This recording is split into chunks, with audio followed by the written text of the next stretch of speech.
Okay. Praise God and greetings to you all in the blessed name of our Lord and Savior Jesus Christ. దేవుని నామకు స్తోత్రములు. ప్రభువైన యేసు క్రీస్తు నామములో మీ అందరికీ శుభములు. हमारे उद्धारकर्ता प्रभु यीशु मसीह के नाम पे आप सभी लोगों को शुभकामनाएं और जय मसीह की। God has given us one more opportunity to come into His presence on this day to pour our heart before Him and also submit ourselves to His footsteps and offer our prayer unto Him. ఈ దినం మరొకసారి ప్రభు మనకు అవకాశాన్ని అనుగ్రహిస్తూ వచ్చారు. మన యొక్క ప్రార్థన విన్నపాలు ఆయన సన్నిధికి తీసుకురావడానికి, మన హృదయాన్ని ఆయన యొక్క సన్నిధిలో కుమ్మరించడానికి అవకాశాన్ని అనుగ్రహించారు. परमेश्वर ने हमें और एक मौका दिया है उनकी उपस्थिति में आने के लिए, इस तरह प्रार्थना में हमारे हृदय को उनके चरणों में उंडेल कर प्रार्थना कर सके। Every time when we go to the Lord, or every time when we think ourselves, why only all these things happening to me? మరి అనేక సార్లు మనము ఈ రీతిగా అనుకునే వారంగా ఉంటాం, ఇవన్నీ నాకే ఎందుకు జరుగుతా ఉన్నాయి అని.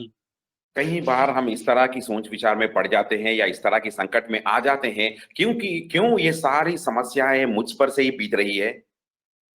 We think ourselves and we in fact express sometimes, I do prayer, I do worship, I do go to the church, I also offer my tithe and I pray every time, and I am being righteous before the Lord, I am following the Bible, what it says, but why all these things are happening to me in my life? Why I am going through like these trials? మరి నేనైతే దేవుని మందిరానికి వెళ్తున్నాను, ప్రార్థన చేస్తా ఉన్నాను, ఆరాధన చేస్తా ఉన్నాను, దేవుని మందిరంలో కానుకలు సమర్పించుకుంటా ఉన్నాను.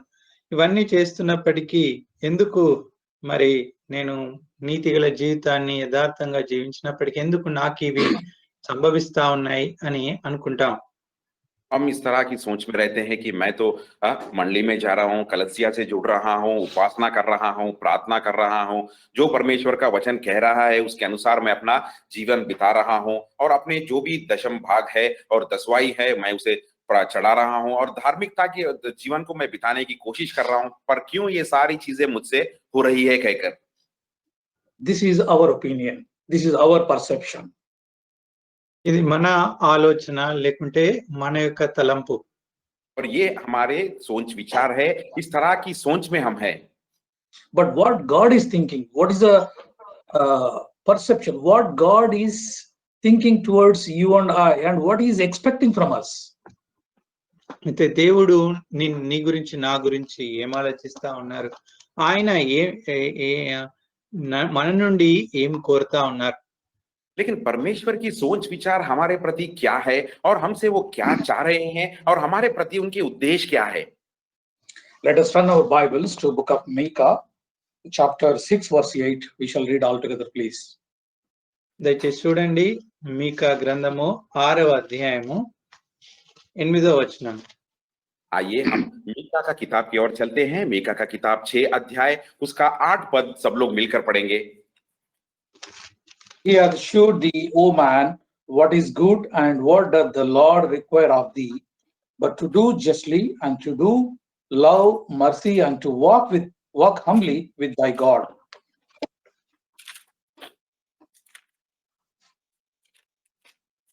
మనుషుడా, ఏది ఉత్తమో అది నీకు తెలియజేయబడుచున్నది. న్యాయంగా నడుచుకుంటేయు కనికరంను ప్రేమించుటయు దీన మనసు కలిగి నీ దేవుని ఎదుట ప్రవర్తించుటయు ఇంతే గదా యెహోవా నిన్ను అడుగుచున్నాడు. और मीका का 6 अध्याय के 8 पद में हम इस तरह पढ़ते हैं, हे मनुष्य, वह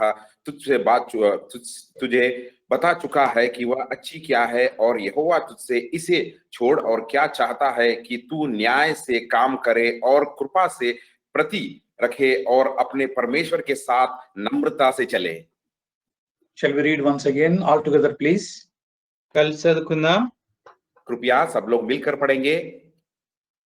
He hath shewed thee, O man, ఏది ఉత్తమో అది నీకు తెలియజేయబడినది.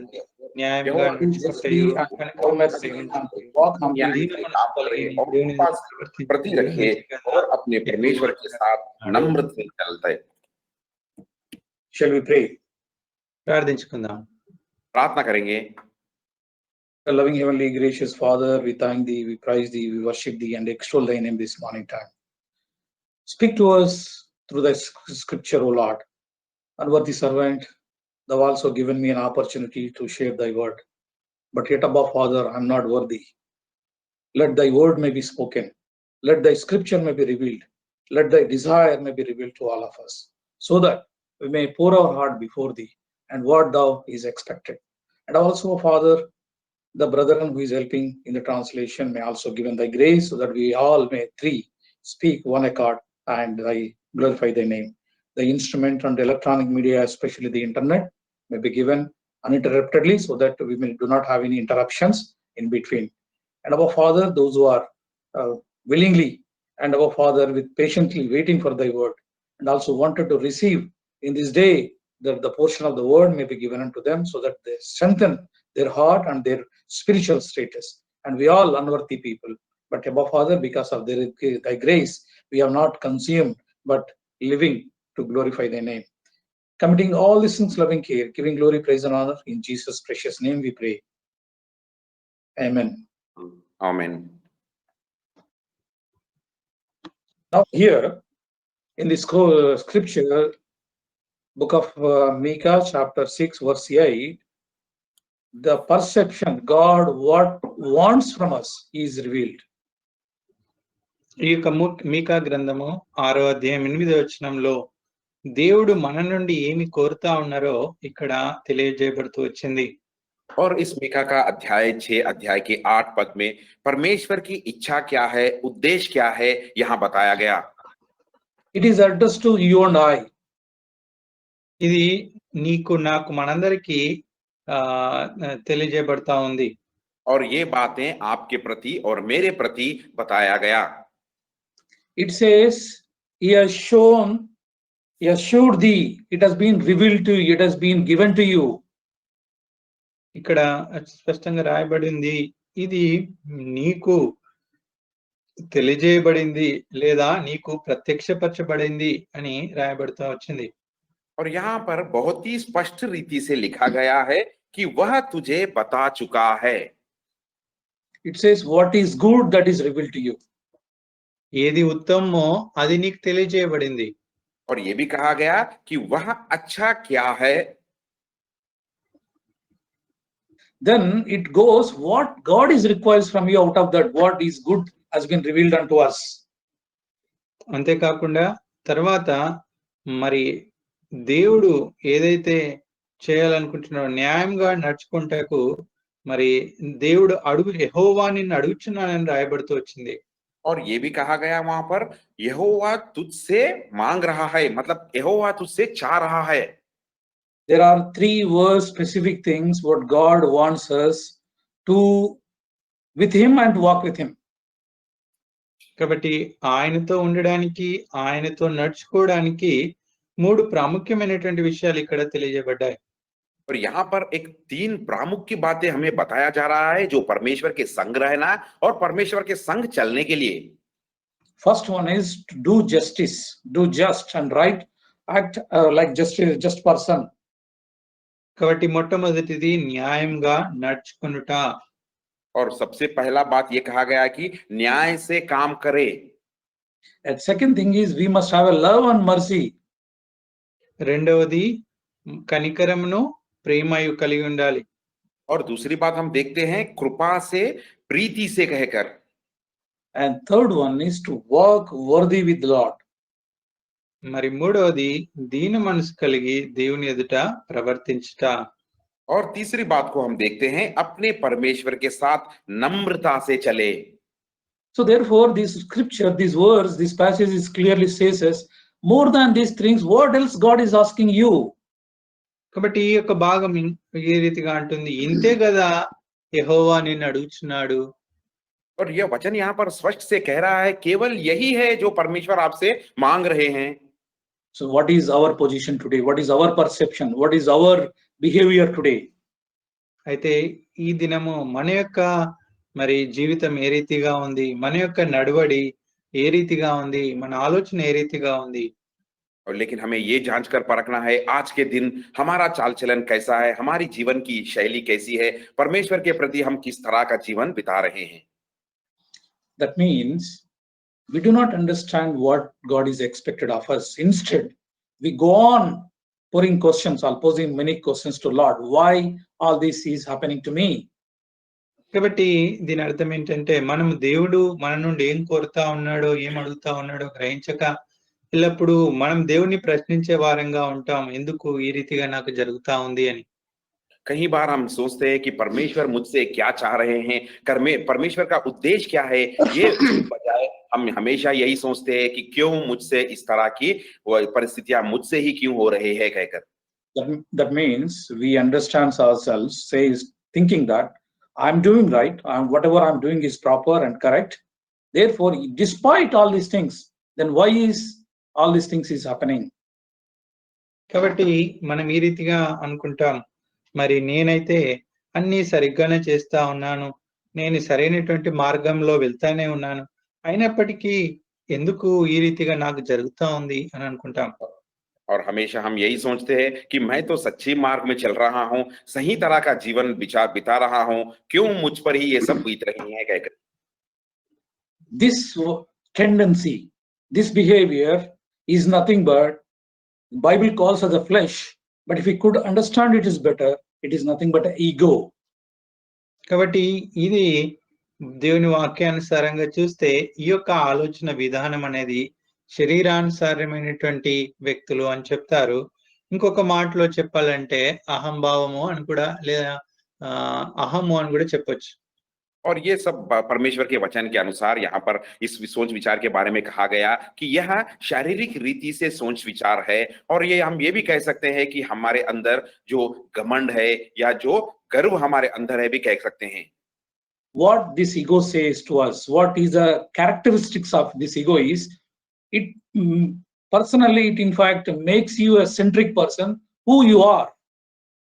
కాబట్టి ఈ యొక్క మరి అహము అనేది ఏం చేస్తా ఉందంటే వ్యక్తిగతంగా మరి నీవే ఆ కేంద్రీకరమైనటువంటి స్థానంలో నిన్ను నీవు ఉంచుకుంటావు. और ये घमंड और ये गर्व हमें ये बता रहा है कि सबसे प्रामुख्य व्यक्ति मैं ही हूं, और सबके बीच में रहकर सबसे प्रामुख्य व्यक्ति मैं हूं कहकर ये हमें दर्शाता है. It is nothing but a false identity. ఇంకొక రీతిగా చెప్పాలంటే ఇది అసత్యమైనటువంటి లేకుంటే అబద్ధపు వ్యక్తిత్వము అని చెప్పొచ్చు. और एक बात में अगर हम इसके बारे में कहेंगे तो ये गलत पहचान है, अपने आप के बारे में ये बहुत ही गलत पहचान है. It always centered around our body, our image, our beauty, our education, our status, our salary, or our financial position. All these things, since all this is what is expressed every time. I. కాబట్టి ఎప్పుడు ఇది మన చుట్టే మన యొక్క అందము, మన యొక్క మరి ధనము, మన యొక్క ఐశ్వర్యము, మన యొక్క స్థాయి, వీటి గురించే ఆలోచిస్తూ ఉంటుంది. అది నేను నేను నేను అనేటువంటి ఉద్దేశమే కలిగి ఉంటాం.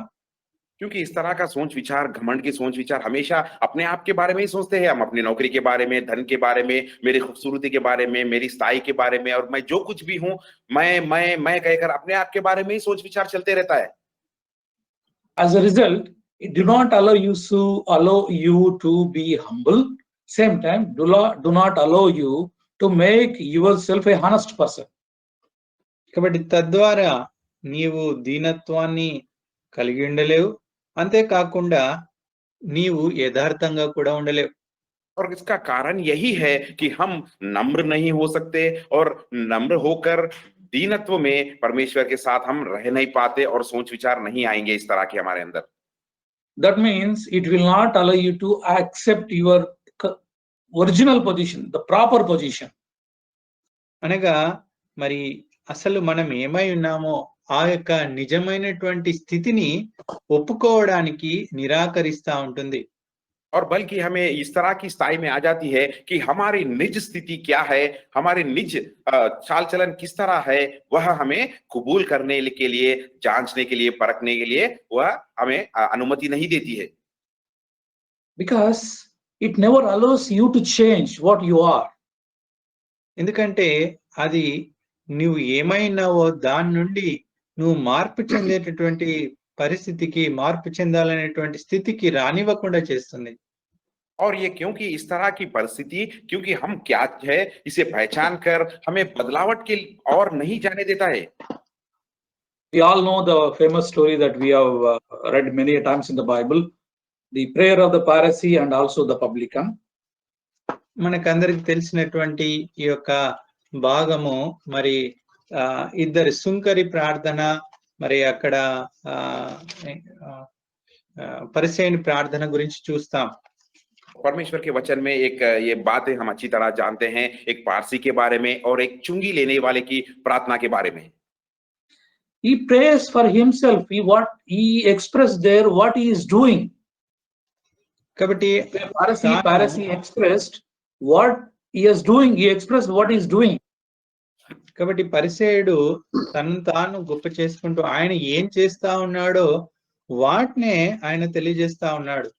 और पारसी की प्रार्थना के बारे में अगर हम ध्यान देंगे तो वो अपने आप की बढ़ाई कर रहा है, क्योंकि वो कह रहा है कि वो क्या क्या कार्य कर रहा है अपने जीवन में। In fact, this is the very same position Lord Jesus Christ has criticized the Pharisees and Sadduceans because of their hypocrisy. కాబట్టి ఈ విషయాన్ని బట్టి యేసుక్రీస్తు ప్రభువారు ఈ యొక్క పరిశీలన సద్దుకైలను ఆయన మరి హెచ్చరిస్తూ వచ్చారు, ఎందుకంటే వారు వేషధారణతో కూడినటువంటి జీవితాన్ని కలిగి ఉన్నారని. इसीलिए प्रभु यीशु मसीह भी इस फारसियों को और सदुकियों को उनकी जो वेशधारा थी उसके बारे में हमेशा उनको चेतावनी देते रहे। Luke's Gospel chapter 20 verse 46, he was very clearly categorically saying about them, and they desire to walk in long robes. లూకా సువార్త 20వ అధ్యాయము 46వ వచనంలో వారి గురించి స్పష్టంగా రాయబడుతూ వచ్చింది. और लूका का सुसमाचार 20 अध्याय की 46 पद में बहुत ही स्पष्ट रीति से इनके बारे में लिखा गया। They walk in long robes and they love greetings in the markets and the highest seats in the synagogues and chief rooms at feast. సంత వీధుల్లో వందనములను, సమాజ మందిరములలో అగ్రపీఠములను, విందులలో అగ్రస్థానములను కోరుదురు. और यहाँ पर कहा गया कि वह लंबे लंबे वस्त्र पहनते हैं और फिरने अच्छे अच्छे लगते हैं, और जिन जिन जगहों पर वह जाते हैं वहां पर नमस्कार और आराधना और अपने आप की बढ़ाई चाहते हैं। What does means? These people think that they are the intellectuals. They know more about law given by Moses and they are following the law as it is. కాబట్టి వారు ఏమనుకుంటారంటే మరి మేము చాలా తెలివైనటువంటి వారము, ధర్మశాస్త్రం అంతా మాకు తెలుసు, మోషే ఇచ్చిన ధర్మశాస్త్రాన్ని మేము పాటిస్తా ఉన్నాము అని అనుకుంటారు. और वो चाहते हैं कि हम बहुत ही ज्ञानी हैं और मूसा के द्वारा जो व्यवस्था विवरण दिया गया था उन सारी चीजों को हम पालन कर रहे हैं कहकर। When Lord Jesus Christ pointed them out, you are doing all these things but not doing in a proper way, and you do not understand properly what God has said, and therefore you are behaving like this. కాబట్టి మరి వారిని హెచ్చరిస్తూ వచ్చారు, ఎందుకంటే మరి మీరు ఈ రీతిగా మీ సొంత ఆలోచన ప్రకారం చేస్తా ఉన్నారు, అసలు దేవుడు ఏం కోరుతా ఉన్నారో మీరు అర్థం చేసుకోవట్లేదు, మీ ఇష్టానుసారంగా మీరు చేస్తున్నారు కాబట్టే వారిని ప్రాముఖ్యంగా యేసు ప్రభువు వారు హెచ్చరిస్తూ వచ్చారు. इसी कारण प्रभु यीशु मसीह ने उन्हें चेतावनी दी है कि आप तो सब कुछ जानते हो, लेकिन परमेश्वर के इच्छा के अनुसार वो क्या चाह रहे हैं वह आप नहीं कर रहे हो, लेकिन अपने ज्ञान के अनुसार आप इन सारी चीजों को कर रहे हो कहकर प्रभु यीशु मसीह ने उन्हें चेतावनी दी। What was the thought process of Jews those particular time? మరి ఆ యొక్క సమయంలో ఈ యొక్క యూదుల యొక్క ఆలోచన విధానం ఏ రీతిగా ఉంది? और इन दिनों में इस यहूदियों की सोच विचार किस तरह की थी? They know law what was given by Moses. మరి మోషే ఇచ్చినటువంటి ధర్మశాస్త్రాన్ని ఎరిగినటువంటి వారు, और मूसा के द्वारा जो व्यवस्था विवरण दिया गया था वो सारी चीजें वो जानते हैं। They claim that they are following it as it is, word to word and point to point. మరి మేము దాన్ని ఇచ్చినటువంటి పదము ప్రకారము, ఆజ్ఞ ప్రకారము ప్రతి మాట మేము వెంబడిస్తున్నాము అనుకునేవారు. और वो इस बात पर निश्चय थे कि उनके द्वारा मूसा के द्वारा जो बातें किए गए थे बात से बात लेकर वचन से वचन को लेकर वह चल रहे हैं। That's the reason they used to claim that they are the children of Abraham. అందుకొరకే మేము అబ్రహాము సంతానమని వారు చెప్పుకునేవారు. और इसीलिए वो कहते थे कि हम अब्राहम के संतान हैं कहकर। what the thought process that they have. వారికున్న ఆలోచన విధానం ఏ రీతిగా ఉంది? और देखिए किस तरह की सोच विचार की शैली में वो है। In 10 commandments, the law given by the Moses, thou shall not steal, thou shall not lie, thou shall not worship for other gods, and don't commit adultery, murder, etc. All these things are there. కాబట్టి ఈ 10 ఆజ్ఞలు మోషేకి ఇచ్చినటువంటి 10 ఆజ్ఞల్లో దేవుడు సెలవిచ్చినట్టు అక్కడ మీరు మరి దొంగిలించకూడదు, వ్యభిచరించకూడదు, ఇతరులని ఆశించకూడదు, ఈ రీతిగా అనేక విషయాలు ఒక 10 ఆజ్ఞల్లో రాయబడుతూ వచ్చాయి. और वो क्या कह रहे थे कि जो मूसा के द्वारा 10 प्रतिज्ञाएं या 10 शासन दो दिए गए थे उसको आप पालन कर रहे थे कि आप चोरी ना करना, व्यभिचार ना करना, दूसरों की चीज पर आशा नहीं करना, ये सारी बातों को ही वह पालन कर रहे थे। So according to their understanding and what they perceive is, you will become a sinner when you commit practically those things. కాబట్టి వారి ఆలోచన విధానం ఏంటంటే నీవు వాటిని భౌతికంగా అనగా ఆ యొక్క ఆజ్ఞలను అక్కడ ఉన్నటువంటి ఆజ్ఞలను మీరు చేసిన వారైతేనే ఆ యొక్క పాపం చేసిన వారు లేకుంటే ఆజ్ఞను అతిక్రమించిన వారు అని అనుకునేవారు. और वो ये इस बात की निश्चयता में थे कि अगर इस आज्ञाओं का पालन वो शारीरिक रीति से करेंगे या संसार की रीति से करेंगे तो ही वो पाप में गिर जाएंगे कहकर। But Lord Jesus Christ given a different commentary to that in Matthew's Gospel chapter 5, where he has sermon at the mount. కాబట్టి యేసుక్రీస్తు ప్రభువారు చూసినట్టయితే ఆయన దీనికి ఇంకొక విధానంలో మరి ఈ యొక్క ఆజ్ఞల గురించి చెప్తూ వచ్చారు. ఆ మత్తయి సువార్త 5వ అధ్యాయంలో ఆ కొండ మీద ప్రసంగంలో తెలియజేశారు. और मत्ती का सुसमाचार 5 अध्याय में हम देखते हैं परमेश्वर प्रभु यीशु मसीह ने एक भिन्न तरह से इस 10 प्रतिज्ञाओं का अर्थ को बताया जब उस पहाड़ पर वह संदेश बांट रहे थे। If you read Matthew's Gospel chapter 5 verse 22, 30 or 32, you will come to an understanding what the meaning of the Lord Jesus Christ is giving. మత్తయి సువార్త 5వ అధ్యాయము ఈ యొక్క 20 వచనం నుండి 32 వచనాలు ఈ యొక్క వచనాలు మనం చదివినట్టయితే యేసుక్రీస్తు ప్రభువారు ఆ యొక్క ఆజ్ఞలకు ఉన్నటువంటి అర్థం ఏంటి అనేటువంటి స్పష్టంగా తెలియజేశారు. और परमेश्वर प्रभु यीशु मसीह उनके उपदेश में मत्ती का सुसमाचार 5 अध्याय के 20 पद से लेकर 32 पद तक देखेंगे तो इस 10 प्रतिज्ञाओं का सही अर्थ, सच्चा अर्थ क्या है उनके संदेश में स्पष्ट रीति से बताए। To understand simply in a simple words what Lord Jesus Christ has clarified. మరి దీన్ని అర్థం చేసుకోవడానికి సులభతరంగా మనము ఆలోచిస్తే యేసుక్రీస్తు ప్రభువారు ఏమి వీటిని గురించి వివరించారంటే, और इस आसान रीति से इसे समझने के लिए देखिए प्रभु यीशु मसीह यहाँ पर किस तरह समझा रहे हैं। You are thinking that if you commit physically those things then only it becomes sin, but I am telling you if you have that thought process in your mind itself is a sin. కాబట్టి మీరు వాటిని చేస్తేనే అనగా ఆ యొక్క కార్యాలు చేస్తేనే మీరు పాపం చేసిన వారు అనుకుంటున్నారు. కానీ ఒకవేళ ఆ పాపం గురించి మీ హృదయంలో మీ మనసులో తలంచినా కానీ అది మీరు పాపం చేసిన వారే అని ప్రభు చెప్తూ వచ్చారు. यहाँ पर प्रभु यीशु मसीह कह रहे हैं कि शारीरिक रीति से ही अगर आप इस आज्ञाओं का उल्लंघन करेंगे तो ही पाप है कहकर तुम सोच रहे हो, लेकिन मैं कहता हूं कि अगर इस तरह का सोच विचार आपके मन में अगर विचार में भी आए तो आप पाप किए गए। In other words, you are not doing it because the law says and you will be punishable, but you are already doing it in your mind, therefore it itself is a sin.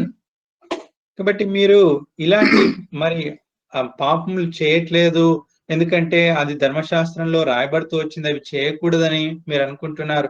అయితే మీరు వీటి గురించి ఆలోచించిన క్షణమే, ఆలోచించిన దినమే ఆ యొక్క పాపాన్ని మీరు చేసి ఉన్నారని ప్రభు చెప్పారు. और यहाँ पर मसीहा कह रहे हैं कि आप ये शारीरिक रीति से नहीं कर रहे हैं, क्योंकि शारीरिक रीति से अगर आप ये करेंगे तो आप दंड के योग्य रहेंगे और आज्ञा का उल्लंघन करेंगे, लेकिन मैं कहता हूं ये आपने अपने मन में ये पहले से ही कर चुके हो। That's the reason by closing his sermon at the mount in Matthew's Gospel chapter 6 verse 33 he says, first you search the kingdom of God, repent yourself, then you will find all the things that you require. అందుకొరకే యేసుక్రీస్తు ప్రభువారు ఈ యొక్క కొండ మీద ప్రసంగాన్ని ముగింపులో చెప్తూ వచ్చారు. ఆ మత్తయి సువార్త 6వ అధ్యాయం 33వ వచనంలో, కాబట్టి మీరు ఆయన రాజ్యమును నీతిని మొదట వెతుకుడి, అప్పుడు అవన్నీ మీకు అనుగ్రహింపబడును. इसीलिए वहां पहाड़ पर वो उपदेश को खत्म करने से पहले वो कह रहे हैं कि 6 अध्याय की 33 पद में प्रभु यीशु मसीह कह रहे हैं कि इसीलिए पहले तुम परमेश्वर के राज्य और उसकी धार्मिक की खोज करो, तो यह सब कुछ तुम्हें मिल जाएगा कहकर। Repent, repent and search the kingdom of God. కాబట్టి మీరు పశ్చాత్తాపడాలి, మరి దేవుని రాజ్యాన్ని వెతకాలి. और वह कह रहे हैं कि पहले आप अपने आप को पश्चाताप करो और उनकी राज्य को खोजो कहकर। What is the meaning of the repent? ఇక పడ్డం అనే దానికి అర్థం ఏంటి? और पश्चाताप होना इसका मतलब क्या है? It is nothing but change your mind, change your thought, change your mindset. కాబట్టి మీ యొక్క ఆలోచన విధానాన్ని మార్చండి, మీ యొక్క ఆలోచనలు, మీ యొక్క తలంపులను మార్చండి. ఇది చెప్పబడతా వచ్చింది. और यहाँ पर ये कहा जा रहा है कि अपने मन को फिराओ, यानी अपने सोच विचारों को बदलो और अपने चाल चलन को सीधा करो। Matthew's Gospel chapter 4 verse 17. మత్తయి సువార్త 4వ అధ్యాయం 17వ వచనం. मत्ती का सुसमाचार 4 अध्याय का 17 पद। Jesus began to preach saying that repent for the kingdom of heaven is at hand. యేసు అప్పటి నుండి యేసు పరలోక రాజ్యం సమీపించున్నది గనుక మారు మనసు పొందుడి. और यहाँ पर हम देखते हैं मसीहा उस समय से यीशु ने प्रचार करना और ये कहना आरंभ किया, मन फिराओ क्योंकि स्वर्ग का राज निकट आया है। Because why Lord Jesus Christ has to emphasize this? Since you have an ego, you do not want to change yourself what you have in your mind. Therefore, change those attitudes, change those characteristics, and seek the God and kingdom of the God, and you will be saved. కాబట్టి ప్రభు స్పష్టంగా వారికి తెలియజేశారు, మీకున్నటువంటి ఆ యొక్క అహము, ఆ యొక్క ఆ యొక్క విషయాన్ని మీరు మార్చుకోవాలి, మారు మనసు పొందాలి, మీలో నిజమైనటువంటి మార్పు రావాలి, ఆ యొక్క దేవుని యొక్క రాజ్యాన్ని వెతకాలని హెచ్చరించారు. और प्रभु यहाँ पर चेतावनी दे रहे हैं, अपने अंदर के घमंड को छोड़ो, अपने चाल चलन को बदलो और प्रभु के तरफ आप मुड़ो, मन फिराओ और अच्छे चाल चलन की ओर आकर परमेश्वर को खोजो कहकर। But that's the reason we do not think what we are, and we always go on question without understanding what the thought process that we have in our mind. కాబట్టి మనం ఏమై ఉన్నామో మనము ఎరగకుండా, గ్రహించకుండా మన యొక్క తలంపులో ఈ యొక్క ఆలోచన విధానం కలిగి ఉంటాం, దేవుణ్ణి ప్రశ్నించే వారంగా ఉంటాం. और ये सारे बातों को जाने बगैर इस तरह की सोच विचार में हम रहते हैं और हमेशा हम परमेश्वर प्रभु को सवाल करने वाले रहते हैं। Galatians chapter 6 verse 3. చూడండి, గలతీయులకు రాసిన పత్రిక 6వ అధ్యాయం 3వ వచనం. आइए गलतियों की पत्री 6 अध्याय का 3रा पद की ओर चलते हैं। Shall we read all together, please? కలిసి చదువుకుందాం. सब लोग मिलकर पढ़ेंगे। For if a man think himself to be something when he is nothing, he deceiveth himself. ఎవడైనను వట్టివాడై ఉండి తాను ఎన్నికైన వాడని ఎంచుకునేలా తను తానే మోసపరుచుకొను. यहाँ पर कहा गया, क्योंकि यदि कोई कुछ ना होने पर भी अपने आप को कुछ समझता है तो वो अपने आप को धोखा देता है। It is very clear. If we think that we are great, we know everything, no need to tell to me what you are saying, and I know everything. If these things that if we have in our mind, then it is nothing but we deceiving ourselves. కాబట్టి ఇలాంటి ఆలోచన విధానము, నాకు అన్ని తెలుసు, నాకు ఎవరు చెప్పని అవసరం లేదు అని ఇలాంటి ఆలోచన విధానం ఉంటే మనము మనల్ని మనమే మోసపరుచుకునేటువంటి వారంగా ఉంటాం. देखिए, अगर अपने आप में भी इस तरह की सोच विचार के साथ है कि हम अपने आप में कुछ भी ना होने के बावजूद भी मैं सब कुछ जानता हूं, मैं ज्ञानी हूं, मुझे कोई भी मुझे बताने की आवश्यकता नहीं है कहकर आप सोच विचार में इस तरह के हो, तो अपने आप को धोखा दे रहे हो।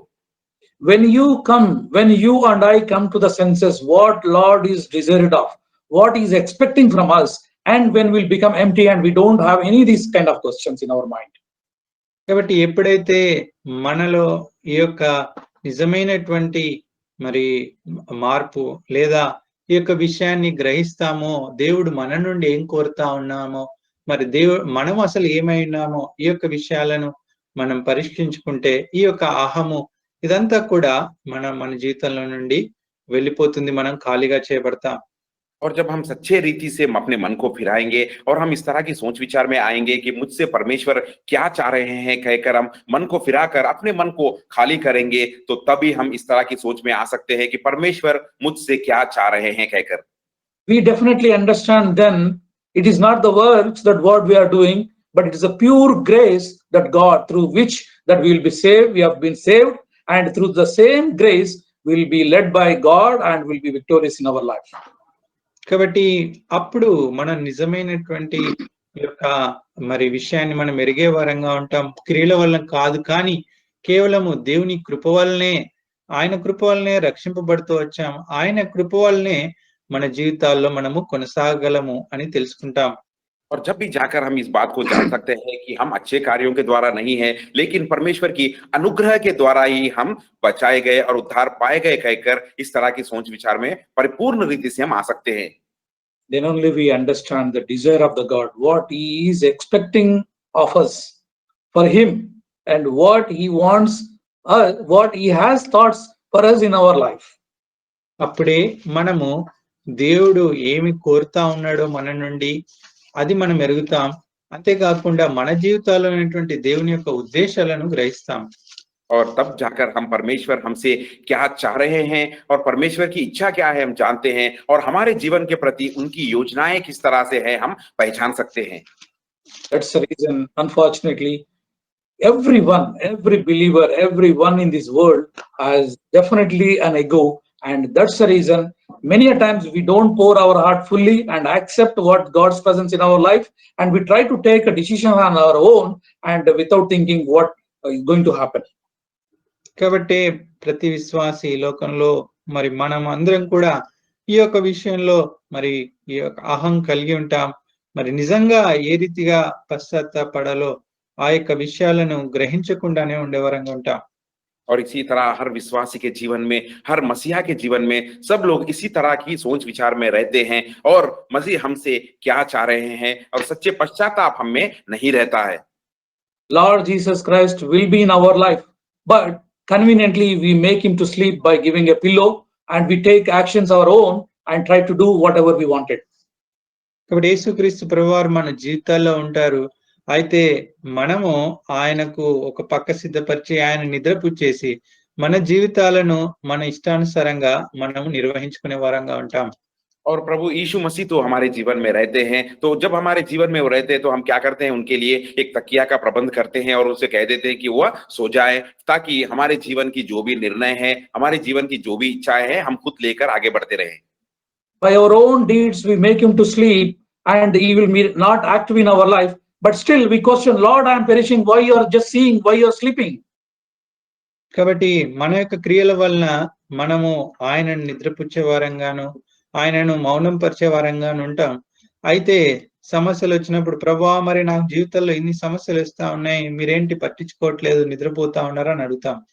और हमारी चाल चलन के द्वारा, हमारी क्रिया कर्मों के द्वारा, कार्यों के द्वारा हम तो प्रभु यीशु मसीह जो हमारे अंदर है उन्हें तो हम नींद में भेज देते हैं। तब जाकर हम कहते हैं कि प्रभु मैं इतने संकट और क्लेश मुश्किलों से गुजर रहा हूं और आप देख रहे हैं और चुपचाप सो रहे हैं कहकर। The main reason is ego. కాబట్టి ప్రాముఖ్యమైనటువంటి కారణము ఈ యొక్క అహమే. और इसका एक ही प्रामुख्य कारण है वो हमारे अंदर का जो घमंड, that will stop you everything to go unto the God, speak in reality what you are, and then confess yourself and accept what God wants in our life, and then lead the life. కాబట్టి అది నిన్ను నిజంగా నువ్వేమైనావో ఆ విషయాలను దేవుని యొక్క సన్నిధిలో మరి పశ్చాత్తాపడడానికి కానీ, ఒప్పుకోవడానికి కానీ, సరి చేసుకోవడానికి కానీ చేయకుండా అది ఆపివేసేదిగా ఉంటుంది. और यही घमंड जो हमारे अंदर का, जो हमें अपनी निज स्थिति को जानने के लिए और अपने आप को जांच कर परख कर कबूल करने के लिए पश्चाताप करने की अनुमति नहीं देती है। That's the reason Paul clearly says that judge yourself, examine yourself, No one will examine, because you are the yourself, you know what is actually. So the examine yourself. This is what this word is, examine yourself, has been emphasized to nail onto the ego. కాబట్టి పౌలు గారు ఎంతో స్పష్టంగా రాస్తూ వచ్చారు, మిమ్మల్ని మీరు పరీక్షించుకోవాలి. ఈ యొక్క అహాన్ని మనము సిలువ వేయాలి అంటే, దాన్ని దానికి మేకులు కొట్టాలి అంటే, మనము కేవలము మరి పరీక్షించుకోవడం ద్వారా, మనలను మనం పరీక్షించుకోవడం ద్వారానే చేయగలం. और प्रेरित पौलुस जी इसी तरह स्पष्ट रीति से कहते हैं कि अपने आप को जांच कर परखो, क्योंकि कोई दूसरा आपको जांचेगा नहीं, परखेगा नहीं, और अपने आप को सही रीति से जांच कर परख कर जो घमंड आपके अंदर है उसे निकाल कर क्रूस पर एक कील की तरह उसे ठोक दो. If you understand what the God is desired and what he is expecting of you, then you will come to the Lord humbly, examining yourself and pour your heart. How many a times that you deceived yourself because of the ego, or you do not go to the Lord before him, and you do not even leading the just life. Instead, you are just living the hypocrite life. కాబట్టి ఈ యొక్క విషయాలను మనము గమనిస్తూ, మరి మన జీవితంలో దేవుడు ఏం కోరుతా ఉన్నారు, మన నుండి ఆయన ఏం ఆశిస్తా ఉన్నారు, ఆ విషయాలను గ్రహించుకుంటూ నిజంగా ఆయన సన్నిధిలో మరి పశ్చాత్తాపడి మనము సరి చేసుకునే వారంగా ఉండాలి. అవి మన ఈ యొక్క అహం అనేటువంటి దాన్ని విడిచిపెట్టే వారంగా ఉండాలి. और इसीलिए हम सच्ची रीति से उनकी उपस्थिति में, उनकी सन्निधि में आकर परमेश्वर क्या हमसे चाह रहे हैं, हमारी निजी जीवन किस तरह है, जो घमंड हम में है, इसको जानकर, पहचान कर, जांच कर, परख कर, इसे हमें छोड़कर पश्चाताप करने वाले की प्रार्थना हमें होना चाहिए. We'll try to see the answers, how God will bless us when we humble ourselves, and what is the desire of the Lord in the second after the confession prayer. And but keeping all these things in mind, let us enter into the prayer of confession. కాబట్టి ఈ మనసులో ఇవన్నిటిని కూడా మరి ధ్యానించుకుంటూ మనము ఒప్పుకోలు ప్రార్థన వైపు వెళ్దాం. దీని తర్వాత మరి తగ్గింపు జీవితం వలన, ఈ యొక్క అహం లేని జీవితం వలన వచ్చే ఆశీర్వాదాల గురించి రెండవ వర్తమానంలో మనం చూద్దాం.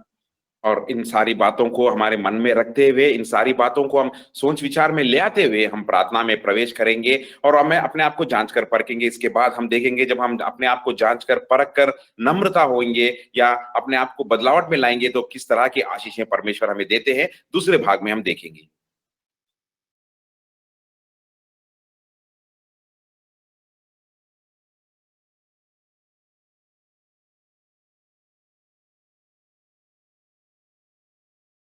Praise the Lord and welcome back.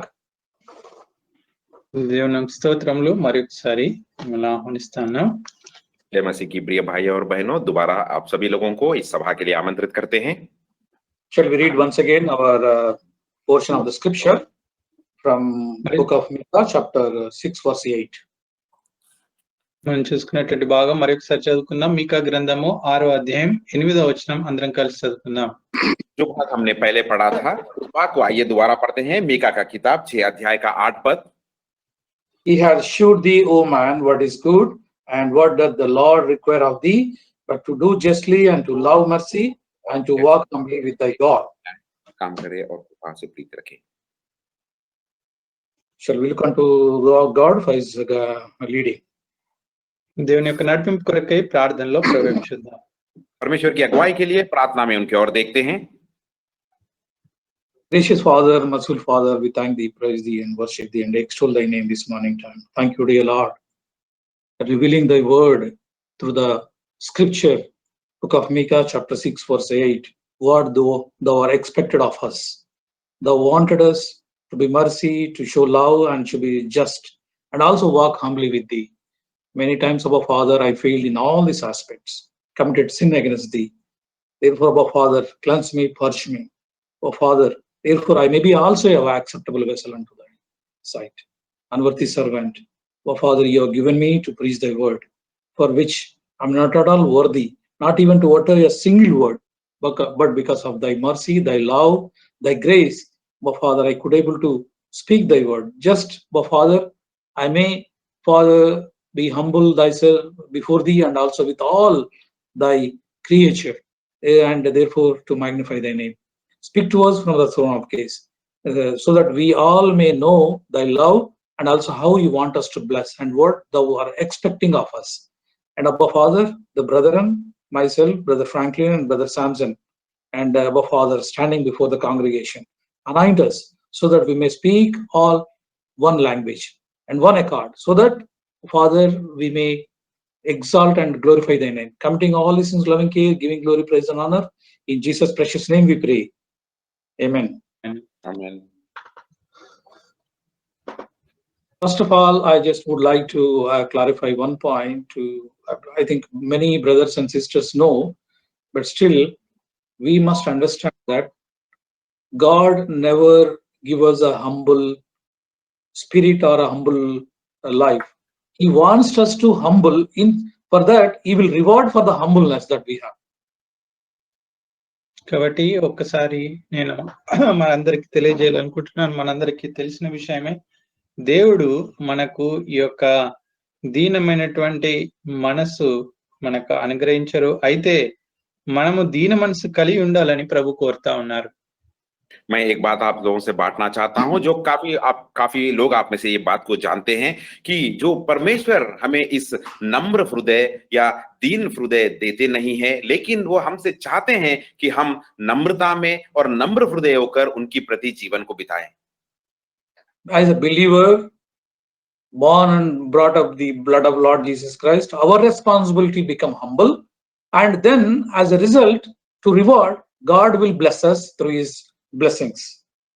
కాబట్టి తిరిగి జన్మించినటువంటి విశ్వాసులంగా, దేవుని బిడ్డలంగా మన యొక్క బాధ్యత దీన మనసు కలిగి ఉండడం. తద్వారా దేవుడు తన యొక్క ఆశీర్వాదాలు, తన యొక్క మేలతో మన జీవితాలు నింపుతారు. दोबारा जन्म, परमेश्वर में दोबारा जन्म लिए गए सो हम लोग, जो उद्धार पाए सो हम लोग इस तरह का नम्र हृदय होकर जीना वो चाहते हैं, नम्र होकर रहना वो चाहते हैं, ताकि उसके द्वारा वो हमें आशीष दे और आशीर्वाद दे। The word of God, just now we read, it speaks loudly, walk humbly with thy God. కాబట్టి ఈ చదివినటువంటి వాక్యము ఎంతో స్పష్టంగా మాట్లాడుతా ఉంది. మరి దీన మనసు కలిగి దేవునితో నడుచుకోవాలి అని. जो वचन हमने पढ़ा है बहुत ही स्पष्ट रीति से हमसे बातें कर रहा है कि अपने परमेश्वर के साथ नम्रता से चले। As we started in the beginning, questioning ourselves, we ask many things to God, why we are facing all these difficulties, problems in our life. కాబట్టి మనం మొదట చూస్తూ వచ్చాము, మరి అనేక సార్లు మనం ప్రశ్నిస్తా ఉంటాం, ఎందుకు నా జీవితంలో ఇవన్నీ సంభవిస్తా ఉన్నాయి అని. सबसे पहले हमें शुरुआत में देखे थे कि क्यों ये सारी बातें मेरे जीवन से बीत रही है कहकर हम सवाल करने वाले होते हैं। So humbly or humility, how it makes us to understand and how it gives an answer why these things are happening in our life when we be humble. కాబట్టి ఎప్పుడైతే దీన మనసు కలిగి ఉంటామో, మరి ఎందుకు ఇవన్నీ మన జీవితంలో జరుగుతున్నాయో, వీటికి కారణాలు ఏంటో అర్థం చేసుకోవడానికి సహాయపడుతుంది. और जब हम नम्रता से रहते हैं, नम्र हृदय अगर होते हैं, तो तब हम इन बातों को जान सकते हैं या समझ सकते हैं क्यों इन सारी संकट मुश्किलें मेरे जीवन से बीत रही है। First of all, the humility takes away all pride and anything that we have pride or any arrogance in our life, to understand the things what is happening very clearly and with to understandable way. కాబట్టి ఇది ఎప్పుడైతే దీన మనసు కలిగి ఉంటామో, మనలో ఉన్నటువంటి అహము, గర్వము ఇవన్నీ బయటికి వెళ్ళిపోయి మరి ఉన్నటువంటి స్థితిని, ఉన్నటువంటి పరిస్థితిని సరైన రీతిగా అర్థం చేసుకోవడానికి సహాయపడుతుంది. और जब हम इस नम्रता से होते हैं, हमारे हृदय में नम्र होता है, तो हमारे हृदय की जो घमंड है, जो गर्व की बातें हैं, ये सारे बातें निकल जाती हैं। निकलने के बाद ही हम समझ सकते हैं क्यों, इसका कारण क्या है, इस संकट मुश्किलों का। As a result, we understand that we are unique to him and God has made in his image. Therefore, God has a plan for us, so that these things we understand very, very clearly, and then we will understand what is the purpose of the Lord. తద్వారా మనము మరి దేవుని యొక్క మరి వారమని, దేవుని యొక్క పనివారమని, లేకుంటే దేవుని యొక్క సొత్తు అని మనం గ్రహిస్తూ ఆయన యొక్క ఉద్దేశాలేంటో, ఆయన యొక్క చిత్తమేంటో మనము తెలుసుకునే వారంగా ఉంటాం. ताकि इसके द्वारा हम इन बातों को समझ पाते हैं कि हम उनके संतान हैं, उनकी संपत्ति है और उनकी जो योजना है, उनका जो हमारे प्रति जो उद्देश्य है, उस चीजों को, उन बातों को समझने की हम कोशिश कर पाते हैं। As a result, our heart will be opened and we see the things very clearly and we try to understand instead of having a arrogance, instead of pride or maybe enmity with others, we try to understand things with a proper perspective, how and why they are happening and what we have to do and what is we have God desire and how we have to behave in the sight of the Lord. కాబట్టి ఇవన్నీ కూడా ఈ రీతిగా మనకు దీన మనసు కలిగి ఉండడం ద్వారా మనము మరి ఈ గర్వము, ఈ అతిశయాలు అన్నీ విడిచి మరి ఇతరులతో కూడా ఏ రీతిగా నడుచుకోవాలో, మరి ఏ రీతిగా వారున్నారో ఇవన్నిటిని ఆలోచించడానికి, వీటన్నిటిని అర్థం చేసుకోవడానికి కూడా ఎంతో స్పష్టంగా మనకెంతో సహాయం చేసేదిగా ఉంటుంది. और इस तरह से नम्र हृदय होने के बाद हमारे अंदर जो घमंड है हम निकाल देते हैं, निकल जाएगा और दूसरों के प्रति भी हम नम्रता से हम बर्ताव करने लगते हैं और वो हमसे क्या चाह रहे हैं और हम उनके प्रति किस तरह की हम हमारी जीवन शैली को दर्शाना चाहिए, इन सारी बातों को हम समझ पाते हैं और कर पाते हैं। There is a person in the Bible who had very healthy, wealthy and everything in his life, and all of a sudden in a day he lost everything and become just ordinary, had gone into the roads. If we say simply. కాబట్టి దేవుని వాక్యంలో ఒక వ్యక్తి ఉన్నాడు. ఆయన ఎంతో ఆస్తిపరుడు, ధనవంతుడు, ఐశ్వర్యవంతుడు, మరి సంతానం కలిగినటువంటి వాడు. అయితే ఒక్క దినంలోనే తన సమస్తాన్ని కోల్పోయి చివరికి మరి నడి రోడ్డు మీదకి వచ్చినట్టు మనం చూస్తాం. और हम परमेश्वर के वचन में एक व्यक्ति के बारे में हम देखते हैं, बहुत ही धनवान व्यक्ति है, बहुत ही नाम पहचान वाला व्यक्ति है और बहुत ही ऐश्वर्यवान था, बहुत ही संतान प्राप्त व्यक्ति था और उस व्यक्ति के जीवन में एक ही रात में सब कुछ वो खो देता है और बीच सड़क पर आ जाता है। We try to find the answer to our question that why these things or many things are happening in our life and what God is expected of that. And if God willing, we will try to find the answer on this. And so that through this life of Job and what God would like to reveal us, we will meditate now. కాబట్టి ఈ యొక్క భాగంలో ఉన్నటువంటి మరి విషయాలను ప్రాముఖ్యంగా మనకెందుకు ఈ రీతిగా జరుగుతుంది, ఆ విషయాలను మన ప్రశ్నలకు జవాబులను తెలుసుకోవడానికి యోబు యొక్క జీవితాల్లో నుండి ధ్యానించడానికి ప్రభు మనకు సహాయం చేయనుగాక.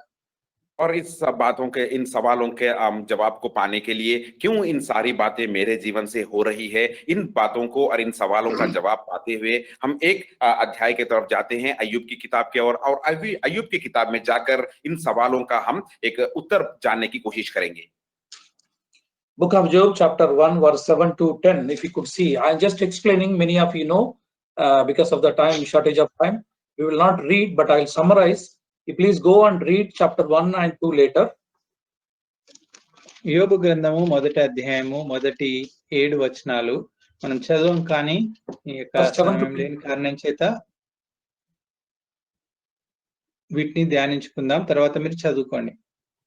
अय्यूब की किताब की ओर हम जाते हैं। अय्यूब का किताब पहला अध्याय की पहले 7 वचन के बारे में हम पढ़ते हैं, ध्यान मनन करेंगे। पूरे वचनों को तो हम नहीं पढ़ेंगे समय ना रहने के कारण, लेकिन आपको जब इस वचन संदेश होने के बाद पहले अय्यूब के पहले 2 अध्याय को आप ध्यान मनन कीजिए। Here, if you verse 8, it happened to be 7 to 8. If it see the Satan happened to see the God along with all the angels. One time has come. ఈ 7-8 వచనాల్లో గమనించినట్టయితే ఒక సమయాన మరి సాతాను ఆ యొక్క దేవుని యొక్క సన్నిధికి లేకుంటే దేవుని యొక్క ఉపస్థితి వద్దకు వచ్చినట్టు చూస్తున్నాం. और इस पहले अध्याय के 7 और 8 पद में हम देखते हैं शैतान ने परमेश्वर की उपस्थिति में आए जैसा और उनसे बातें करे जैसा हम देखते हैं। See here, God is testifying about Job in verse 8. Says he is a perfect and upright man and he feared God. 8వ వచనంలో దేవుడు మరి యోబు గురించి సాక్ష్యం ఇస్తూ వచ్చాడు. నా సేవకుడైన యోబు సంగతి యథార్థవంతుడు, న్యాయవంతుడైనటువంటి వాడు దేవుని యందు భయభక్తులు కలిగి చెడుతనం విసర్జించిన వాడు. और यहाँ पर 8 पद में हम देखते हैं कि परमेश्वर ने या अय्यूब के बारे में गवाही दे रहे हैं क्योंकि उसकी तुलना रखो, क्योंकि वो भय मानने वाला, डर भय मानने वाला और परमेश्वर की आज्ञाओं का पालन करने वाला है कहकर यहाँ पर कहा गया। In response to that, Satan is speaking in verse 10. He's saying that you put on a hedge around him, and moreover, he blessed him, his words, and his all the substance that you have given. Therefore, because of that blessing that he is receiving, he's definitely become he will high about you, and he will worship you, and he make you everything. అయితే 10వ వచనం ప్రకారము మరి అక్కడ చెప్తా ఉన్నాడు, నీవు అతనికి సాతాను అపవాది చెప్తా ఉన్నాడు, నీవు అతని సమస్తాన్ని నువ్వు చుట్టూ కంచె వేస్తీవి కదా, నీవు అతన్ని దీవించుట చేతనే కదా అతడు బహుగా విస్తరించున్నాడని ఒక నేరారోపణ చేసినట్టుగా చూడగలం. और यहाँ पर शैतान ने एक आरोप यहाँ पर लगा रहा है पर अय्यूब के प्रति। वो कह रहा है कि आपने उसके चारों ओर बाड़ा नहीं बांधा, तो क्या उसको आपने इतना आशीष नहीं किया कहकर, इसीलिए उसने आपकी इस तरह की उपासना और आराधना कर रहा है कहकर। Is the first incident that Satan, and there is a conversation between Satan and God about Job. కాబట్టి ఇక్కడ మొట్టమొదటిసారి అపవాదికి దేవునికి మధ్య జరిగినటువంటి సంభాషణ, యోబు గురించి జరిగినటువంటి సంభాషణ మనం చూస్తాం.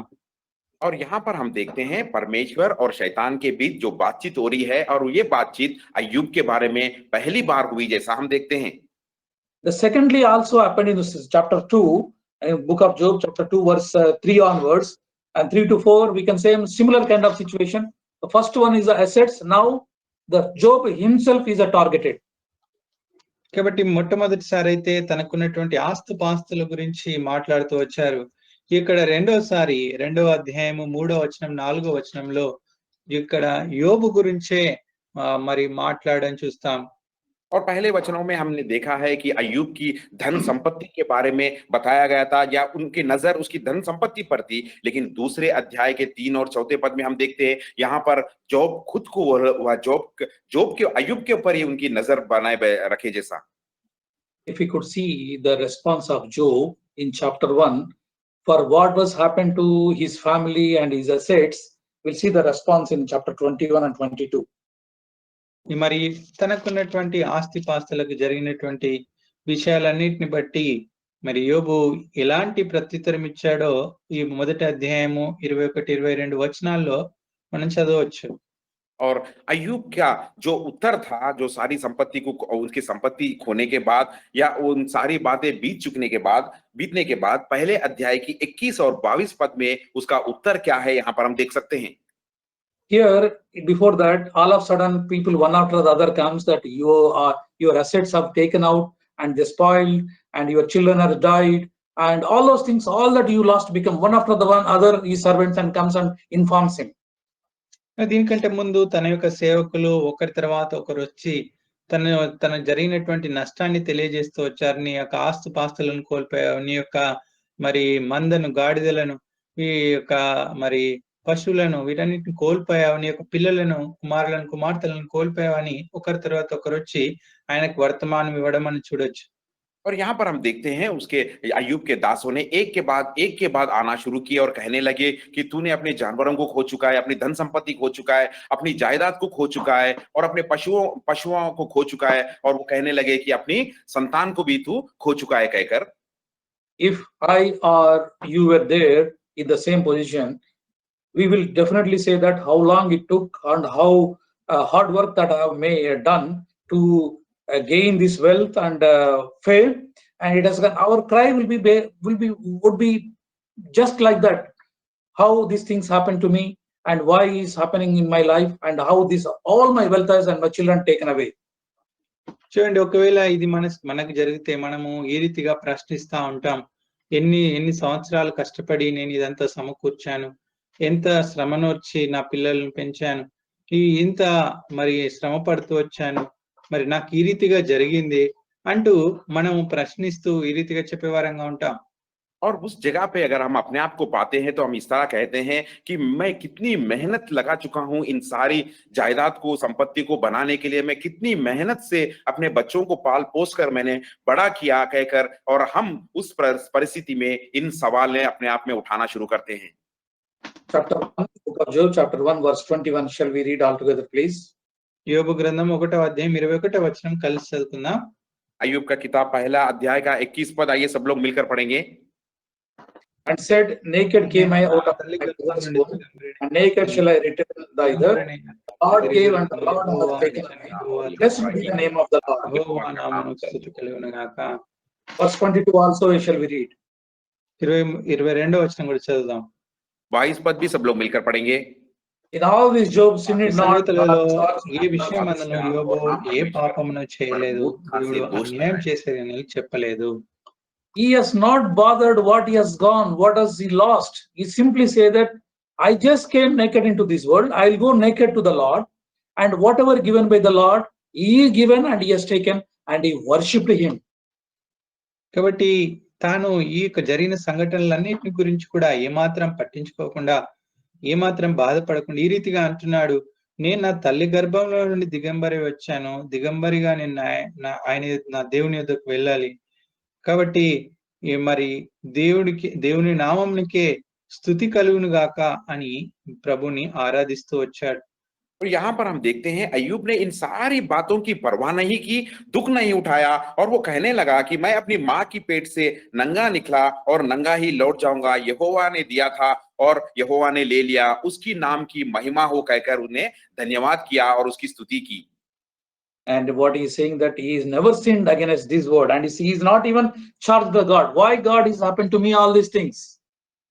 కాబట్టి ఇంకా ఏం చెప్తా ఉంది వాక్యము, ఆయన ఈ యొక్క విషయాలన్నిటిలో ఏమాత్రం పాపం చేయలేదు, దేవుని యొద్ద ఎందుకు ప్రభా ఈ రీతిగా జరిగింది అని కూడా అడగట్లేదు. और यहाँ पर वचन ये भी कह रहा है, इन सारी बातें होने के बावजूद भी वो किसी तरह का भी पाप नहीं किया, और परमेश्वर से ना ही वह सवाल किया कि क्यों ये सारी बातें हो रही है कहकर। Because the person of humility is a perfect, a righteous person, and that's the reason God has testified about him. ఎందుకంటే ఆయన మరి యథార్థవంతుడైనటువంటి వ్యక్తి, ఆయన న్యాయవంతుడైనటువంటి వ్యక్తి, ఆయన గురించి దేవుడు ఈ సాక్ష్యం ఇస్తూ వచ్చారు. क्योंकि वह धार्मिकता, नम्र था और एक न्याय के साथ चलने वाला था, इसीलिए परमेश्वर ने उसकी प्रति इस तरह की गवाही दी। He knows, that's the reason, because of the humility, he knows that the purpose of the God and what he has in his life, and he knows that everything is God, and he knows that everything is under the control of the Lord, and his life also is fully under control of the Lord. కాబట్టి ఆయనకు తెలుసు ఇదంతా కూడా దేవుడు చేస్తూ దేవుని అనుమతి ద్వారా జరుగుతూ వచ్చిందని, సమస్తం కూడా దేవుని యొక్క ఆధీనంలో ఉందని, దేవునికి తెలియకుండా, దేవునికి అతీతంగా, దేవుని ఆధీనంలో లేకుండా ఏది జరగదని ఆయన ఎరిగినటువంటి వాడుగా ఉంటున్నాడు. क्योंकि अय्यूब अच्छी तरह जानता था, इन सारी चीजों की जानकारी वो रखता था कि परमेश्वर की आज्ञा के बिना, उनके इच्छा के बिना कुछ भी नहीं होगा, और जो कुछ भी हो रहा है परमेश्वर के अधीन के अनुसार, उनकी इच्छा के अनुसार ही हो रहा है कहकर उसके मन में इस तरह का दृढ़ विचार वह नम्रता में वह मान रहा था। By not putting any questions to the Lord, he defeated, in fact he put Satan to shame and honor the God. కాబట్టి ఎలాంటి ప్రశ్నలు దేవునికి వేయకుండా యోబు అపవాదికి మరి అవమానంను, మరి దేవుని నామానికి మహిమను తీసుకొచ్చారు. और यहाँ पर अय्यूब ने या बिना कोई सवाल परमेश्वर के प्रति उठाए, या बिना कोई सवाल किए यहाँ पर परमेश्वर की नाम की महिमा की और शैतान के नाम पर वह निंदा और शर्म ले आया। Colossians chapter 1 verse 16, last portion. చూడండి, కొలస్సీలకు రాసిన పత్రిక 1వ అధ్యాయం 16వ వచనం చివరి భాగం. कोलिसियों की पत्री पहला अध्याय की 16 पद में 16 पद की आखिरी भाग में एक वचन को हम देखते हैं।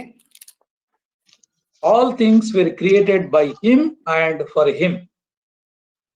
కాబట్టి సమస్తము కూడా ఆయన కొరకు, ఆయన ద్వారా, సర్వమును ఆయన ద్వారాను, ఆయనను బట్టి సృజింపబడెను. यहाँ पर हम देखते हैं क्योंकि उसी में सारी वस्तुओं की सृष्टि हुई, स्वर्ग की हुई और सब उनके अधीन में ही हुआ कहकर। In other words, we must understand by him and for him and to him. కాబట్టి ఇంకో మాటలు చెప్పాలంటే ఆయన ద్వారా, ఆయన కొరకు, ఆయన వలన అని అర్థం చేసుకోవాలి. और यहाँ पर दूसरी बात में हम इस तरह भी समझ सकते हैं, उनके द्वारा, उनके लिए, उनमें ही सारी चीजों की सृष्टि की गई कहकर। When we understand this, that we all were created for him, by him and to him, that means we must understand that everything that created by God, including you and I, are under the control of the Lord. కాబట్టి ఎప్పుడైతే మరి ఆయన ద్వారా, ఆయనను బట్టి, ఆయన కొరకు మనం ఆయన యందు సృజింపబడుతూ వచ్చాము అనేటువంటి విషయాన్ని గ్రహిస్తామో, మరి ఆయన యొక్క ఉద్దేశాలే మనము కోరుకునే వారంగా ఉంటాం. और जब हम इस बात को जान पाएंगे कि हम उनके द्वारा, उनमें, उनके प्रति बनाए गए, तो तब हम ये बात को अच्छी तरह समझ सकते हैं, जान पाते हैं कि जो कुछ भी हो रहा है उनके प्रति ही हो रहा है, उनकी इच्छा के अनुसार ही हो रहा है। Therefore, when we humble ourselves, we know the God's plan, and we understand that we were created by the Lord, and God will take everything under control, and by that controlling what is happening in our life, God will take the glory to his name. కాబట్టి ఎప్పుడైతే మరి ఈ యొక్క దీనత్వం కలిగి ఉంటామో, సమస్తం కూడా ఆయన యందు మరి ఆయన ఆధీనంలో ఉన్నాయని గ్రహిస్తామో, దేవుడే సమస్తం కూడా ఆయన యొక్క చిత్తానుసారంగా చేసేవారుగా ఉంటారు. और जब हम इस बात को समझ पाएंगे, इस बात को हम ठीक तरह से समझ पाएंगे, तो हम ये कह सकते हैं कि जो भी हो रहा है परमेश्वर की इच्छा के अनुसार हो रहा है, और जो भी हमारे जीवन के प्रति हो रहा है, नम्रता में हम रहेंगे, तो ये परमेश्वर के नाम को महिमा ले आने वाला होगा। When Israelites were delivered from the bondage of Egypt, and they were asked by the Lord to pass through, and we can see this in the book of Exodus chapter 14 verse 1 to 5. ఇక నిర్గమకాండము 14వ అధ్యాయము మొదటి 5 వచనాలు చూస్తే, అక్కడ మరి Israel ప్రజలు ఆ యొక్క ఎర్ర సముద్రము ఎదుటికి వచ్చారు. అక్కడ నుండి వారు దాటవలసినటువంటి స్థితిలో ఉన్నారు. हम निर्गमन का किताब 14 अध्याय के पहले 5 पद में हम देखते हैं, जब मिस्र से इस्राएल की प्रजा की छुटकारा पाए थे और वो लाल समुद्र के सामने आए थे और उनको उस लाल समुद्र पार करना था। In verse 2, God told very clearly to go and encamp before Pihiharoth and also in the Magdol between the near to the sea. కాబట్టి 14వ అధ్యాయం 2వ వచనంలో ప్రభు స్పష్టంగా తెలియజేస్తూ వచ్చారు, మరి మీరు పిహాహిరోతు ఎదురుటకు అనగా మిగ్దోల్ సముద్రం మధ్యనున్న బయల్సోపు ఎదుటను దిగవలనని మరి ప్రభు వార్త చెప్తూ వచ్చారు. और दूसरे पद में हम देखते हैं, परमेश्वर ने उनको आज्ञा दिया था कि वहां से लौटकर पिहारी होत की और उसके सम्मुख बालास्पेन पर जाने के लिए, वहां उस जगह पर जाने के लिए समुद्र की ओर परमेश्वर ने उन्हें आज्ञा दिया था। This is the God's plan. ఇది దేవుని యొక్క ప్రణాళిక, और ये परमेश्वर का इच्छा था। Verse 4, what God is telling, I will harden Pharaoh's heart, and he shall follow after them. 4వ వచనంలో ప్రభు చెప్తూ వచ్చారు, నేను ఫరో హృదయంను కఠినపరచెదను, అతడు వారిని తరుమగా. और चौथे पद में यहाँ पर परमेश्वर कह रहे हैं, मैं फिरौन का मन को कठोर कर दूंगा और वह उनका पीछा करेगा। So what is the intention of the God here? He wanted to bring glory unto him by this activity.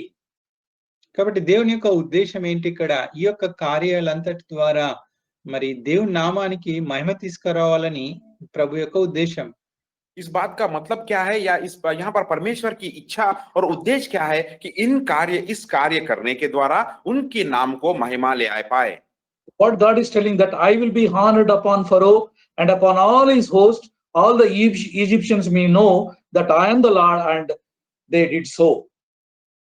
నేను ఫరో వలనను అతని సమస్త సేనల వలన మహిమ తెచ్చుకొందును అని ఇక్కడ ప్రభు సెలవిస్తా ఉన్నారు. और यहाँ पर परमेश्वर क्या कह रहे हैं, तब फिरौन और उसकी सारी सेनाओं के द्वारा मेरी महिमा होगी। This is the fact that we must understand. We were created by God. All the plans that God has us, maybe we are undergoing some trauma or turbulence or whatever the challenges. But God wants us to see that we shall not be defeated. And through that activities, when we submit unto Him and worship Him, and His name may be glorified. కాబట్టి మనము దేవుని చేత సృజింపబడుతూ వచ్చాము. మనము ఆయా పరిస్థితుల గుండా, కష్టాల గుండా వెళ్తుండవచ్చు. అయితే మనము తగ్గించుకొని ఆయన యొక్క సన్నిధిలో మరి ఆయన నామానికి ఘనత మనము ఆయన ఇష్టానుసారంగా జీవించే వారమైతే ఆయన నామానికి ఘనత తెచ్చే వారంగా ఉంటాం. और यहाँ पर इस बात को हमें समझना चाहिए कि हम उनके द्वारा सृजन किए गए सो है, उनके अधीन में है। और तब जो भी संकट मुश्किलें हमारे जीवन से हम बीत रहे हैं, गुजर रहे हैं, तो हमें इस बात को समझना चाहिए और नम्र होकर रहना चाहिए कि इनकी चीजों के द्वारा भी परमेश्वर अपने नाम की महिमा ले आएंगे। When we face trials and temptations and all challenges in our life, and we're not questioning anything to the God, we honor the God, name of the God, and put the Satan name into shame. కాబట్టి ఎప్పుడైతే మన జీవితాల్లో శ్రమలు, ఇబ్బందుల గుండా వెళ్తా ఉన్నామో, ఆ యొక్క పరిస్థితుల్లో మనం దేవుని ప్రశ్నించకుండా మనము జీవించినట్టయితే మరి అపవాదికి అవమానమును, దేవుని నామానికి మహిమ తెచ్చే వరంగా ఉంటాం. और जब हमारे जीवन से हम कोई भी संकट, क्लेश, मुश्किलों से गुजर रहे हैं, दुख से गुजर रहे हैं, तो हम अगर परमेश्वर के प्रति सवाल ना उठाएंगे, तो तब हमारे जीवन की द्वारा हम परमेश्वर के नाम की महिमा करेंगे और शैतान के नाम की शर्म करेंगे। Doesn't mean God don't know anything and God do not giving a helping hand.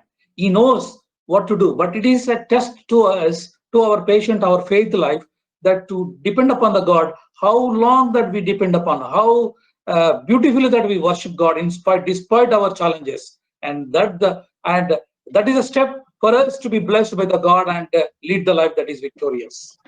కాబట్టి దేవుడికి ఆ యొక్క సమయాల్లో మరి సహాయం చేయాలని అనుకోరా, ఆయనకు తెలుసు. అయితే ఆ యొక్క శ్రమతో కూడినటువంటి పరిస్థితుల్లో ఎంతో మరి ఓపికతో, సహనంతో మనము ఉండి మరి ఆయన నామానికి మహిమ తెచ్చి ఆయనను ఆరాధించే వారంగా ఉండాలి. क्या परमेश्वर नहीं जानते क्या कि हम संकट और मुश्किल और दुख से गुजर रहे हैं, तो हमारे प्रति वह सहायता बढ़ाए। लेकिन वह चाहते हैं कि हम नम्र होकर विश्वास के साथ उनके ऊपर धीरज बनाए रखें, ताकि उसके द्वारा उनकी नाम की महिमा हो और हमें आशीष दे। In the book of Judges, chapter 7, చూడండి, న్యాయాధిపతుల గ్రంథము 7వ అధ్యాయము. न्यायियों का किताब 7 अध्याय में हम देखते हैं। here we see that there is a number of maybe more than 1 lakh or even more soldiers of Midianites are against the Israelites. ఇక్కడ దాదాపు 6 లక్షల మంది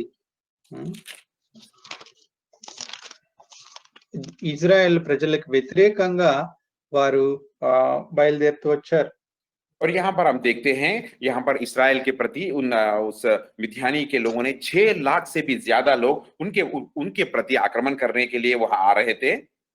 There are many children of Israelites came forward to fight a battle against these people, but God said that I wanted to bring glory unto my name by only 300 people. కాబట్టి అనేక వేల జనాలు వీరితో యుద్ధం చేయడానికి మరి ఇజ్రాయెల్ ప్రజలు వచ్చారు. కానీ దేవుడు చెప్తూ వచ్చాడు, వీరందరిలో కేవలం 300 మంది వారి ద్వారానే ఈ యొక్క యుద్ధాన్ని జయం పొంది నా నామానికి నేను మహిమ తెచ్చుకుంటానని చెప్తూ వచ్చారు. और उनके प्रति युद्ध करने के लिए वहां पर कई हजारों इस्राएल के लोग वहां पर युद्ध करने के लिए आए। लेकिन परमेश्वर ने उनसे कहा कि मेरी नाम की महिमा के लिए मैं अपने नाम को महिमा लाने के लिए इनमें से सिर्फ 300 लोगों का ही मैं इस्तेमाल करूंगा, कहकर कहें। You will see this in verse 7. 7వ వచనంలో ఆ విషయాన్ని చూస్తాం. और इस बात को हम देख सकते हैं 7 पद में। This is the God's plan. Though you have your enemy is multiple or maybe various things, but God says very limited resource, and because of my presence and because of my personal intervention, you will lead the victorious life and you will conquer everything that you have in front of you. కాబట్టి ఆ యొక్క శత్రువులు ఎన్నో లక్షలు ఉండవచ్చు, ఎంతో మంది ఉండవచ్చు. అయితే మరి దేవుడు తన యొక్క సన్నిధి ద్వారా తను వారి పక్షాన మరి పోరాడడం ద్వారా ఆ యొక్క జయం అనుగ్రహించి దేవుని యొక్క నామానికి మహిమ తెచ్చుకునే వారంగా ఉంటారు. और चाहे या यहाँ पर हमारे शत्रु कितनी भी संख्या में हो, लाखों की संख्या में हो, लेकिन परमेश्वर कह रहे हैं कि मैं तुम्हारे संग रहूंगा और मेरी उपस्थिति तुम्हारे संग रहेगी, कि इसीलिए चंद स्थितियों के साथ मैं अपने नाम को महिमा ले आऊंगा। In verse 16, the 300 persons he divided into 3 groups and gave them a pot and with the empty pots and also lamps in their hands. చూడండి 16వ వచనంలో మనం చూసినట్టయితే ఈ 300 మందిని 3 గుంపులుగా చేస్తూ వచ్చారు. అంతేకాకుండా వారికి బూరను, వట్టి కుండను, కుండలలో దివిటీలను ప్రతివాని చేతికి వారికి ఇచ్చారు. और हम 16 पद में देखते हैं, और इन 300 लोगों ने 3 झुंड किए गए और एक-एक पुरुष के हाथों में एक-एक निसंग और एक मट्ठी की घड़ी उनमें दिया गया था। In that, in fact, the pot is like on the top and the torch is underneath, and that was given by them that they have to hold like this. కాబట్టి ఆ యొక్క కుండల్లో దివిటీలను ప్రతివాని చేతికి ఇచ్చారు. వారితో ఇట్లనే వారిని ఆ కుండలు ఈ రీతిగా పట్టుకోమని కోరుతూ వచ్చారు. और उनको सारे लोगों को एक-एक खाली घड़ा दिया गया था और मशाल भी दिया गया था। उस घड़े के साथ मशाल को किस तरह पकड़ना है उन्हें बताया गया था। Verse 19, we can see that they were, in fact, what happened was they round about the camp of these Midianites. In the midnight, what happened? They newly set watch and they blow the drums and broke the pitchers that were in their hands. కాబట్టి 19వ వచనంలో వారు నడిజామున మరి మొదటి కావలి వారు ఉంచబడగానే వారు వారి యొక్క బూరలు ఊదుతూ వచ్చారు, ఆ కుండలను పగలగొడుతూ వచ్చారు. और यहाँ पर हम 19 पद में देखते हैं कि जब बीच वाले पहर में आरंभ के जो लोग थे वह उनके पास जो थे वो बजाने लगे और वह शब्द करने लगे। And they were victorious and won the battle only because of that activity, because God was with them. కాబట్టి ఈ యొక్క క్రియను బట్టి వారు గెలుపొందుతూ వచ్చారు, విజయం పొందుతూ వచ్చారు. ఎందుకంటే దేవుని యొక్క సన్నిధి వారితో కూడా ఉన్నది. और इस तरह का कार्य करने से युद्ध में वह जयवंत हुए, और क्योंकि परमेश्वर की संगति भी, परमेश्वर की उपस्थिति भी उनके साथ था। We have seen 2 incidents in the Bible now. కాబట్టి దేవుని వాక్యంలో నుండి 2 సంఘటనలను చూస్తూ వచ్చాం. और परमेश्वर के वचन से 2 घटनाओं के बारे में हमने ध्यान किया।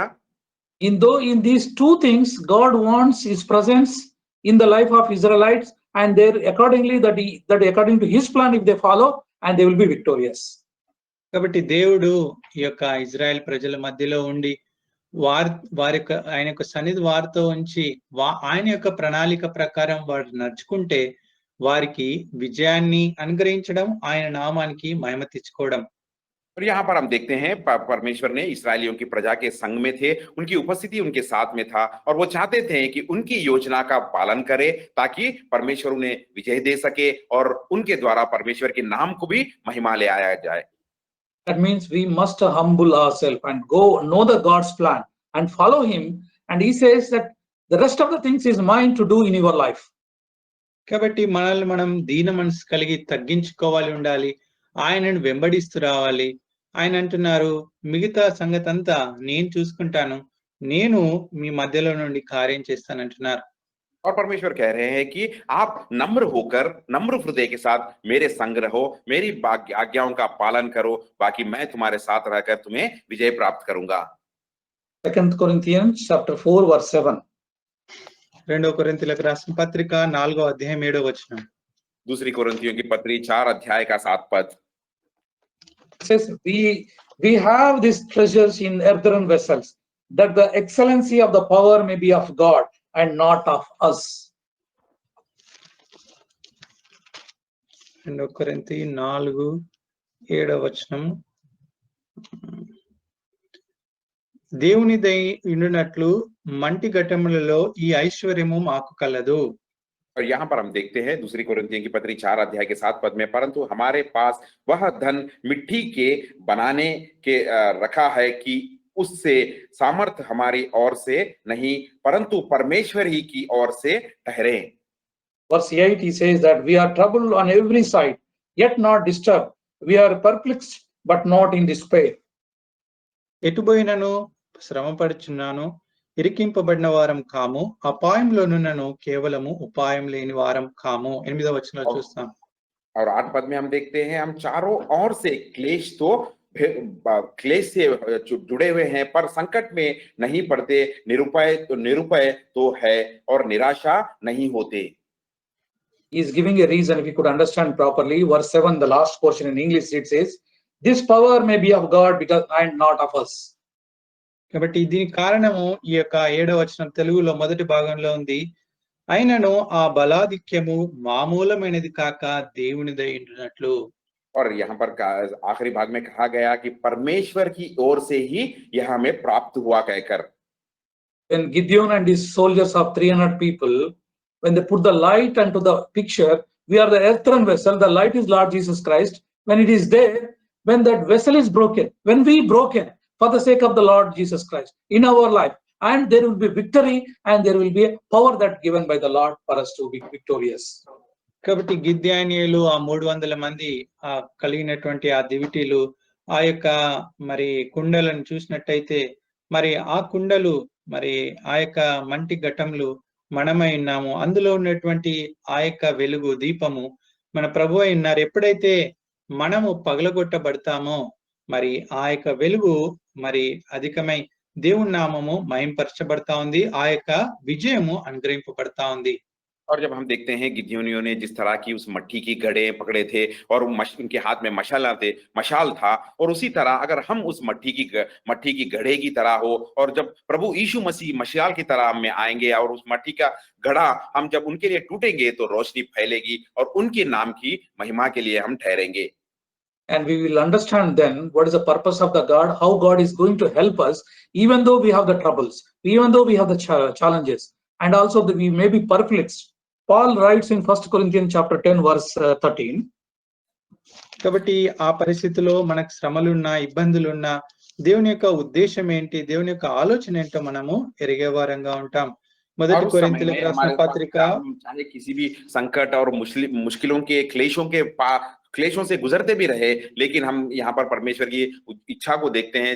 पहले कोरिन्थियों की पत्री 10 अध्याय की 13 पद में it reads, there hath no temptation taken you but such is common to man, but God is faithful, who will not suffer you to be tempted above that you are able, but will with the temptation also make a way to escape that ye may be able to bear it.